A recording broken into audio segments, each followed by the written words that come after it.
യാ റസൂലല്ലാ, എനിക്ക് വല്ലാത്ത സങ്കടം. ഇപ്പോ അങ്ങ് ഞങ്ങളുടെ കൂടെയുണ്ടല്ലോ. എപ്പോ വന്നാലും അങ്ങയുടെ അരികിലിരിക്കാം, വാക്കുകൾ കേൾക്കാം.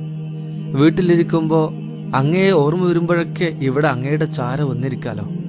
പക്ഷേ യാ റസൂലല്ലാ, അങ്ങ് വഫാത്തായി കഴിഞ്ഞാല് അങ്ങയുടെ അടുത്ത് വന്നിരിക്കാൻ ഞങ്ങൾക്ക് പറ്റുമോ? അങ്ങ് സ്വർഗത്തില് എത്രയോ വലിയ സ്ഥാനത്തായിരിക്കും. ഞാനോ സ്വർഗത്തിലെത്തിയാൽ തന്നെ അങ്ങയെ കാണാൻ പോലും സാധിച്ചു എന്ന് വരൂല. നബി സല്ലല്ലാഹു അലൈഹി വസല്ലം തങ്ങളുടെ അടുക്കല് പരാതിയുമായി വന്നു നിൽക്കുകയാണ് അബ്ദുല്ലാഹിബ്നു സെയ്ദ് റളിയല്ലാഹു അൻഹു എന്ന സഹാബി.